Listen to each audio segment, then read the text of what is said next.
মঞ্চের আন্দোলনের মুখে ওসমান হাদির খুনের নির্দেশদাতা গ্রেপ্তার মির্জা আব্বাস, 127 কোটি টাকার রহস্য উন্মোচন।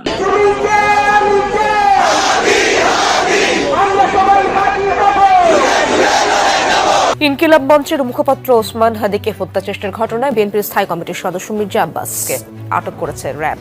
অবশেষে শরীফ ওসমান হাদিকে হত্যার ঘটনায় জড়িত 2 সহযোগীকে গ্রেফতার করেছে পুলিশ।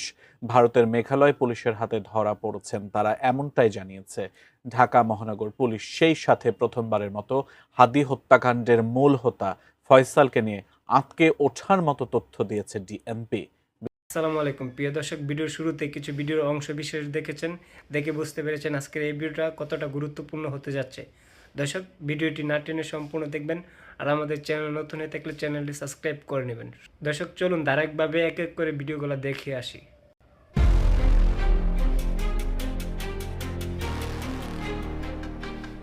মাত্র 3 সেকেন্ডের কিলিং মিশন, কিন্তু এর চিত্রনাট্য লেখা হচ্ছিল দীর্ঘ 6 মাস ধরে। তাও আবার বাংলাদেশের মাটিতে নয়, বরং সুদূর সিঙ্গাপুরের বিলাসবহুল হোটেলে বসে।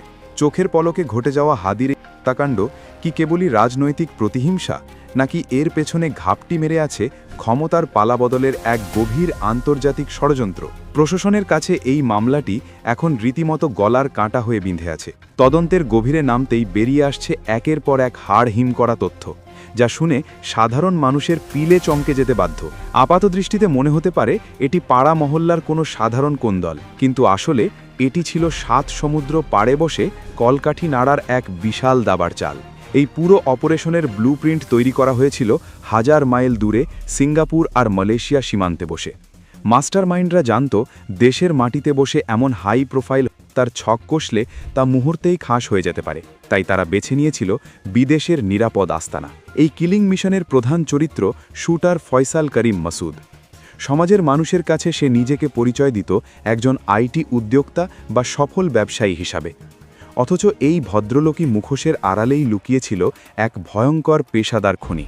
গত 21 জুলাই 2025 তারিখে ঢাকা বিমানবন্দর থেকে ফয়সাল যখন সিঙ্গাপুরের বিমানে ওঠে, তখন কেউ ঘুণাক্ষরেও টের পায়নি যে সে আসলে মৃত্যুর পরোয়ানা আনতে যাচ্ছে। 5 দিনের সেই গোপন সফরে সে কোনো দর্শনীয় স্থান ভ্রমণ করেনি, বরং সে গিয়েছিল তার বসদের সাথে চূড়ান্ত ডিল পাকা করতে। সিঙ্গাপুরের অভিজাত হোটেল থেকে সড়ক পথে সে সোজা চলে যায় মালয়েশিয়া সীমান্তের এক গোপন ডেরায়। সেখানে আগে থেকেই ঘাঁটি গেড়েছিল 5 আগস্টের পর দেশ থেকে পালিয়ে যাওয়া আওয়ামী লীগের কয়েকজন প্রভাবশালী রাঘব বোয়াল। তাদের নির্দেশেই তৈরি হয় হাদিকে পৃথিবী থেকে সরিয়ে দেওয়ার এই মাস্টার প্ল্যান। সেই অন্ধকার মিটিংয়েই ফয়সালের হাতে তুলে দেওয়া হয় হাদির ছবি, আর বুঝিয়ে দেওয়া হয় পালানোর নিখুঁত রুটম্যাপ। প্রবাসী সেই নেতাদের কাছে হাদি ছিল এক বড় আতঙ্কের নাম, তাই তাকে সরাতে তারা টাকার বস্তা নিয়ে নেমেছিল। গোয়েন্দা সংস্থার তথ্য বলছে ফয়সালের সেই বিদেশ সফরই ছিল এই নৃশংস হত্যাকাণ্ডের ভিত্তিপ্রস্তর। রিমোট কন্ট্রোলে যেভাবে খেলনা চালানো হয়, ঠিক সেভাবেই বিদেশ থেকে নিয়ন্ত্রণ করা হচ্ছিল ঢাকার রাজপথের এই খুনের দৃশ্যপট। সিঙ্গাপুর মিশন শেষ করে দেশে ফিরেই ফয়সাল তার স্ত্রী শাহেদা পারভিনকে এমন কিছু কথা বলেছিল যা শুনলে যে কোনো সুস্থ মানুষের গা শিউরে উঠবে। সে তার স্ত্রীকে সরাসরি জানিয়েছিল যে খুব শীঘ্রই এমন এক পরিস্থিতি তৈরি হবে যখন দেশে থাকা তার জন্য অসম্ভব হয়ে পড়বে। নিজের বিপদের কথা আঁচ করতে পেরে সে তার স্ত্রীর জন্য রেখে গিয়েছিল এক বিশাল অঙ্কের টাকা। ফয়সাল তার স্ত্রীকে একটি ব্যাংক অ্যাকাউন্টের খোঁজ দেয় যেখানে জমা ছিল প্রায় 30 লাখ টাকা।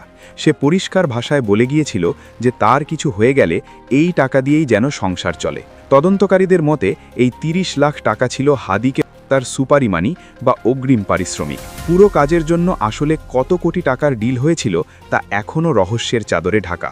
টাকার লোভে ফয়সালের স্ত্রী তখন চুপ থাকলেও এখন সেই টাকাই হয়ে দাঁড়িয়েছে এই মামলার অন্যতম বড় প্রমাণ। খুনি জানত সে আগুনের গোলা নিয়ে খেলছে, তাই পরিবারকে সুরক্ষিত রাখতে সে এই অবৈধ টাকার ব্যবস্থা করে গিয়েছিল। কাণ্ডের ঠিক আগের রাতে অর্থাৎ 12 ডিসেম্বর সাভারের এক নির্জন রিসর্টে বসেছিল এই নাটকের শেষ মহড়া। সেখানে ফয়সালের সঙ্গী ছিল তার প্রেমিকা মারিয়া আর সহযোগী বাইকার আলমগীর। রিসর্টের বদ্ধ ঘরে বসেই তারা ঝালিয়ে নিচ্ছিল পরদিনের অপারেশন প্ল্যান। এক পর্যায়ে ফয়সাল তার প্রেমিকাকে অত্যন্ত দম্ভের সাথে বলেছিল যে কাল সকালে এমন কিছু ঘটবে যা সারা দেশ কাঁপিয়ে দেবে।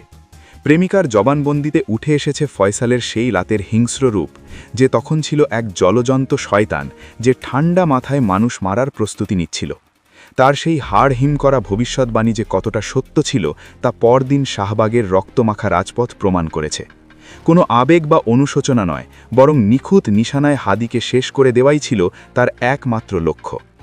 সবচেয়ে বিস্ময়কর ব্যাপার হল, কাণ্ড ঘটিয়ে ফয়সাল ও তার সঙ্গীরা যেভাবে দেশ থেকে পালিয়েছে তা সিনেমার কাহিনীকেও হার মানাবে।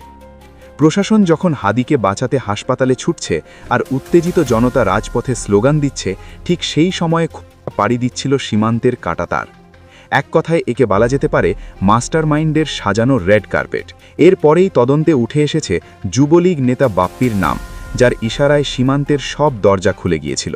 স্থানীয় দালাল ফিলিপ আর আমিনুলের সিন্ডিকেট টাকার বিনিময়ে এই খুনিদের জামাই আদরে ভারতে পার করে দেয়। পুলিশ ও বিজিবিকে বোকা বানিয়ে তারা যেভাবে ভিআইপি প্রোটেকশনে দেশ ছেড়েছে তা প্রশাসনের ব্যর্থতাকে আঙুল দিয়ে দেখিয়ে দিচ্ছে। এই বর্ডার সিন্ডিকেট এখনও পুলিশের রীতিমতো ঘাম ছুটিয়ে দিচ্ছে। এদের পালানোর রাস্তা আগে থেকেই এত নিখুঁতভাবে পরিষ্কার করা ছিল যে তাদের ধরতে এখন আইন শৃঙ্খলা রক্ষাকারী বাহিনীকে হিমশিম খেতে হচ্ছে। এবার কোটি টাকার প্রশ্ন হল, শুটার ফয়সাল আসলে কোথায়? সে কি ভারতের কোনো গোপন আস্তানায় আয়েশ করছে, নাকি তাকেও পৃথিবী থেকে সরিয়ে দেওয়া হয়েছে? এই মামলার সবচেয়ে বড় রহস্য এখন এটাই, কারণ ফয়সাল বেঁচে থাকলে একদিন না একদিন সে মুখ খুলবেই, আর তখনই বেরিয়ে আসবে আসল গডফাদারদের নাম। রাঘব বোয়ালরা খুব ভালো করেই জানে যে ফয়সাল পুলিশের হাতে ধরা পড়লে তাদের মুখোশ খসে পড়বে, তাই নিজেদের পিঠ বাঁচাতে মাস্টারমাইন্ডরা হয়তো ফয়সালকে গুম করে ফেলার সিদ্ধান্ত নিয়েছে। অপরাধ জগতের পুরনো নিয়ম হল কাজ শেষ হলে ভাড়াটে খুনিকে মাইনাস করে দেওয়া। ফয়সাল এখন নিখোঁজ থাকা মানেই হল তদন্তের মাঝপথে এক বিশাল দেওয়াল তুলে দেওয়া। সে যদি বেঁচে না থাকে তবে এই মামলার জাট খোলা প্রায় অসম্ভব হয়ে পড়বে, আর যদি সে বেঁচে থাকে তাহলে তাকে ফিরিয়ে আনাই এখন তদন্তকারীদের প্রধান চ্যালেঞ্জ। হাদিকে হত্যা করে তারা ভেবেছিল তার নাম মুছে ফেলবে এবং আন্দোলনের আগুন নিভিয়ে দেবে, কিন্তু বাস্তবে ঘটেছে ঠিক উল্টোটা। হাদির রক্ত যেন আন্দোলনের রং মশাল হয়ে দাউ দাউ করে জ্বলে উঠেছে। ঢাকা বিশ্ববিদ্যালয়ের কেন্দ্রীয় মসজিদের পাশে জাতীয় কবি কাজী নজরুল ইসলামের সমাধির ঠিক পাশেই তাকে সমাহিত করা হয়েছে। এটি হাদির জন্য এক বিরল রাষ্ট্রীয় সম্মান।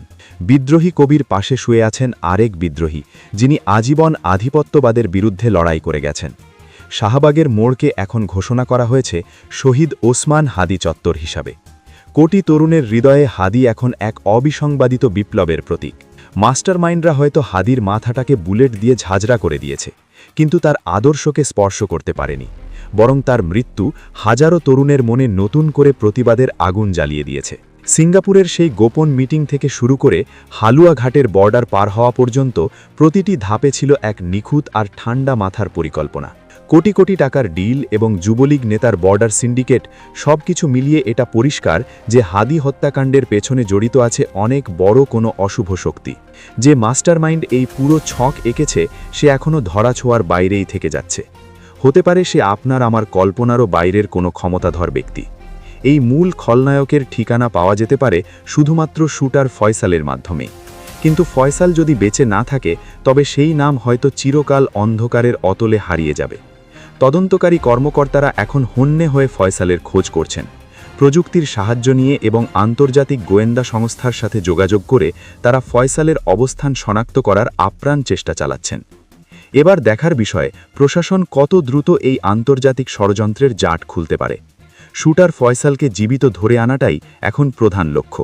যদি তাকে পাওয়া যায় তবেই বেরিয়ে আসবে সেই সব পলাতক নেতাদের নাম যারা বিদেশে বসে দেশের রাজনীতি নিয়ন্ত্রণ করতে চাইছে। হাদি হত্যার বিচার শুধু একটি পরিবারের কান্না নয়, বরং এটি এখন জাতীয় দাবিতে পরিণত হয়েছে। মাস্টারমাইন্ডরা যতই শক্তিশালী হোক না কেন, হাদির রক্ত তাদের সিংহাসন নাড়িয়ে দেওয়ার ক্ষমতা রাখে। তদন্ত চলছে এবং প্রতিদিন নতুন নতুন চমকপ্রদ তথ্য বেরিয়ে আসছে। মানুষ অধীর আগ্রহে অপেক্ষায় আছে সেই দিনের যখন আসল খুনিদের মুখোশ সবার সামনে উন্মোচিত হবে। তবে একটা কথা নিশ্চিত যে এই হত্যাকাণ্ড বাংলাদেশের রাজনীতির ইতিহাসে এক কলঙ্কজনক অধ্যায় হয়ে থাকবে। শুটার হয়তো সীমানা পেরিয়েছে, কিন্তু মাস্টারমাইন্ডরা কি পার পাবে, নাকি হাদির রক্ত তাদের পতনের কারণ হবে তা সময়ই বলে দেবে। কিন্তু ততদিন পর্যন্ত এই কেস প্রশাসনের জন্য এক জ্বলন্ত অগ্নি পরীক্ষা হয়েই থাকবে। দেশের মানুষ চায় ন্যায় বিচার এবং তারা দেখতে চায় এই জঘন্য হত্যাকাণ্ডের পেছনের আসল কারিগর কারা। যতদিন না ফয়সাল ধরা পড়ছে বা মাস্টারমাইন্ডদের নাম প্রকাশ পাচ্ছে ততদিন পর্যন্ত রাজপথের এই গর্জন থামবে না। হাদির কবরের মাটি সাক্ষী হয়ে থাকবে এই অন্যায়ের, এবং একদিন না একদিন সত্য সূর্যের আলোর মতো ফুটে উঠবেই।